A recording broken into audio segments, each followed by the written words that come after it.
এই মুহূৰ্তত চৰকাৰী কৰ্মচাৰীসকলৰ বাবে জনাব বিচাৰিছো অত্যন্ত গুৰুত্বপূৰ্ণ খবৰ কাৰণ এনপিএছ ওপিএছক লৈ ডাঙৰ খবৰ আহিছে।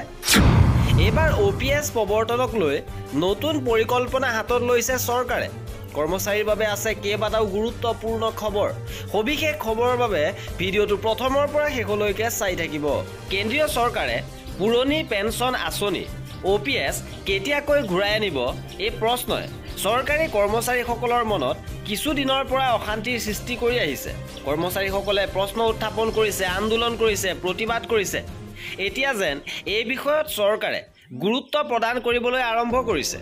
কেন্দ্ৰীয় চৰকাৰৰ কৰ্মচাৰীসকলৰ দাবীৰ প্ৰতি লক্ষ্য ৰাখি চৰকাৰে নতুন পেঞ্চন আঁচনিৰ কাম আৰম্ভ কৰিছে, য'ত অৱসৰৰ পিছত কৰ্মচাৰীসকলক কমেও 50% নিশ্চিত পেঞ্চন প্ৰদান কৰিব বুলি কোৱা হৈছে। আৰু এই ক্ষেত্ৰত ৰাজ্যসমূহেও গুৰুত্বপূৰ্ণ পদক্ষেপ লৈছে। কেন্দ্ৰীয় চৰকাৰক প্ৰত্যাহ্বান জনাইছে কেইবাখনো ৰাজ্যই। দেশৰ বহু ৰাজ্য যেনে হিমাচল প্ৰদেশ, ছত্তীশগড়, পঞ্জাৱ, ৰাজস্থান আৰু ঝাৰখণ্ডকে ধৰি কেইবাখনো ৰাজ্যই ইতিমধ্যে পুৰণি পেঞ্চন আঁচনি পুনৰ ঘূৰাই আনিছে। কেন্দ্ৰীয় চৰকাৰৰ ওপৰতো এতিয়া হেঁচা বাঢ়িছে। কিন্তু কেন্দ্ৰীয় চৰকাৰে এই পৰ্যন্ত ওপিএছ সম্পূৰ্ণৰূপে পুনৰুদ্ধাৰ কৰিবলৈ অস্বীকাৰ কৰিছে যদিও কৰ্মচাৰীসকলৰ দাবীৰ প্ৰতি লক্ষ্য ৰাখি এক নতুন পদক্ষেপ গ্ৰহণ কৰিছে। শেহতীয়াকৈ বিত্তমন্ত্ৰী নিৰ্মলা সীতাৰমণে বিত্ত সম্পাদক টিভি সোমনাথনৰ অধ্যক্ষতাত এখন সমিতি গঠন কৰা বুলি ঘোষণা কৰিছে। এই সমিতিৰ কাম হ'ল অৱসৰৰ সময়ত কৰ্মচাৰীসকলক কমেও 50% পেঞ্চনৰ নিশ্চয়তা দিয়া।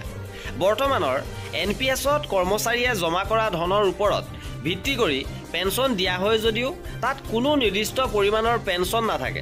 এই সমিতিখনে বহু দেশৰ পেঞ্চন আঁচনি আৰু অন্ধ্ৰপ্ৰদেশ চৰকাৰে কৰা পৰিৱৰ্তনৰ বিষয়ে অধ্যয়ন কৰিছে।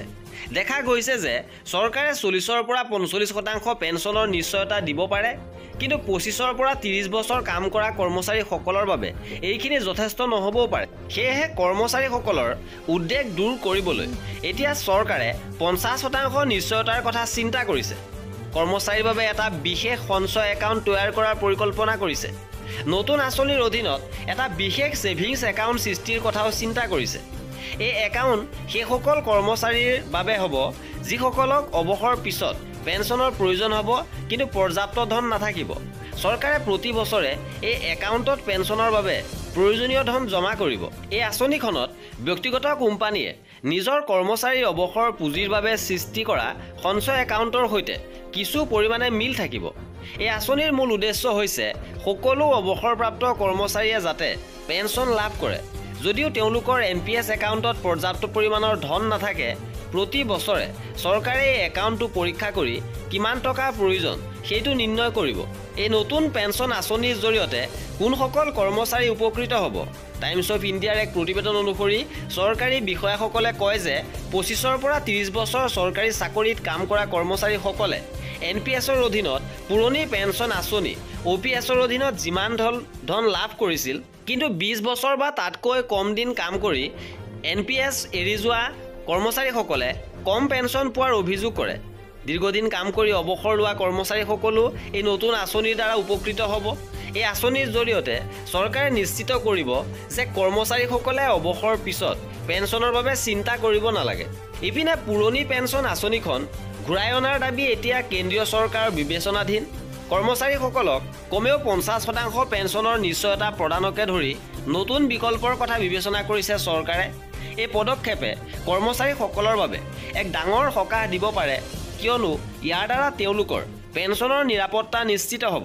যদিও ওপিএছ সম্পূৰ্ণৰূপে পুনৰুদ্ধাৰ কৰাৰ ক্ষেত্ৰত এতিয়াও কোনো সুনিৰ্দিষ্ট সিদ্ধান্ত লোৱা হোৱা নাই, চৰকাৰৰ এই নতুন আঁচনিখন কৰ্মচাৰীৰ ভৱিষ্যত সুৰক্ষিত কৰাৰ দিশত এক গুৰুত্বপূৰ্ণ পদক্ষেপ হ'ব।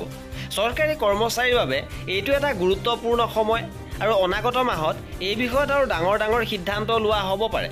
আৰু কৰ্মচাৰীসকলৰ এনেধৰণৰ খা খবৰৰ বাবে আমাৰ চেনেলটো ছাবস্ক্ৰাইব কৰি ৰাখিব। ভিডিঅ'টো শেষলৈকে চোৱাৰ বাবে বহুত ধন্যবাদ।